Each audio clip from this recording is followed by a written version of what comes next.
Assalamualaikum warahmatullahi wabarakatuh. Perkenalkan, nama saya Dimas Setiawan, NIM 2014-269,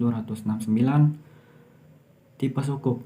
Yang pertama, sukuk ijaroh, merupakan suatu akad yang dilakukan oleh kedua belah pihak, yang mana pihak pertama bertindak sendirian atau dapat diwakilkan guna menyewakan hak atas suatu aset yang dimilikinya kepada pihak lainnya berdasarkan harga sewa dan periode yang disepakati sebelumnya.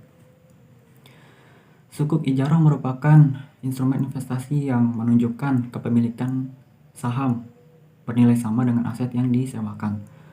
Keuntungan yang diperoleh oleh investor dapat berupa return dan aset yang disewakan secara periodik. Kemudian pemilik aset akan bertanggung jawab sepenuhnya terhadap biaya pemeliharaan dan kerugian atas aset yang disewakan. Mekanisme dari sukuk ini adalah yang pertama, pemilik aset akan menjual asetnya kepada SPC, yang kemudian SPC akan menerbitkan aset tersebut ke dalam bentuk sukuk dan nantinya akan dibeli oleh investor. Agar sukuk ini dapat bergerak, maka disewakan kepada original seller. Keuntungan yang diperoleh akan dibagikan kepada investor berupa return. Sukuk yang kedua adalah sukuk murabahah, yang penerbitannya berdasarkan prinsip jual beli. Penerbitnya adalah penjual komoditi, investornya pembeli komoditi. Sukuk ini hanya diperjualbelikan pada primary market karena sertifikat sukuk ini menunjukkan kepemilikan pembiayaan. Mekanismenya yang pertama diawali dengan kesepakatan antara SPV dengan peminjam, yang kemudian SPV akan menerbitkan sukuk dan nantinya akan dibeli oleh investor. SPV kemudian akan membeli komoditi kepada penyedia komoditi dan diserahkan kepada peminjam. Lalu peminjam akan menjual komoditi tersebut kepada pembeli komoditi. Sukuk yang ketiga adalah sukuk mudharabah, yaitu akad kerjasama antara kedua belah pihak, di mana pihak yang pertama sebagai penyedia modal dan pihak yang kedua sebagai penyedia tenaga ahli.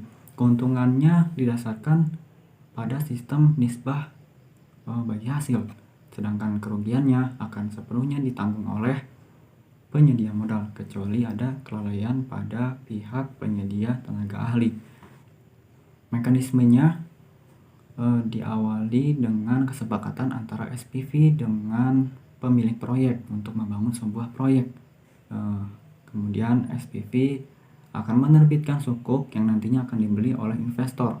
Dana tambahan dari investor tersebut akan dibiayai untuk membangun sebuah proyek tersebut, begitu. Sukuk yang keempat itu sukuk ijaroh, sukuk istisna, sukuk istisna yaitu akad jual beli aset berupa biaya pembayaran, berupa objek pembayaran berdasarkan kesepakatan antara kedua belah pihak. Sukuk istisna ini merupakan sukuk yang sertifikat penerbitannya digunakan untuk memenuhi kebutuhan produksi barang dengan bukti kepemilikan sertifikat. Penerbitnya adalah penjual dan pembelinya adalah pelanggan.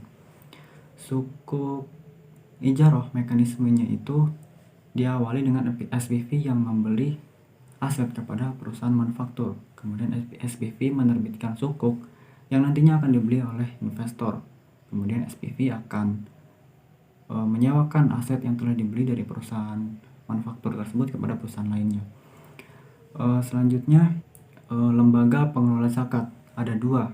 Yang pertama, lembaga amil zakat yang diprakarsai oleh masyarakat, dan yang kedua, badan amil zakat yang diprakarsai oleh pemerintah. Kemudian selanjutnya itu ada penyaluran zakat. Penyaluran zakat dilakukan kepada 7 golongan. Yang pertama itu fakir miskin, kelompok amil, kelompok mu'alaf, kelompok gorimah, kemudian hamba sahaya, kemudian fisabilillah, dan terakhir ibnu sabil. Sekian dari saya. Wassalamualaikum warahmatullahi wabarakatuh.